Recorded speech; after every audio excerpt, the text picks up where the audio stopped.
A charming tomorrow can be built today. Tutorial 2, Season 1. Introduction. This book is written to show Pleasant ways of thinking with joy, by doing small steps.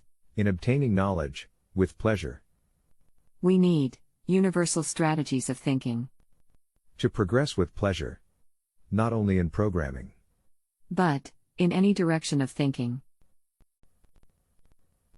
we may imagine a mentor or disciple in creating academic games.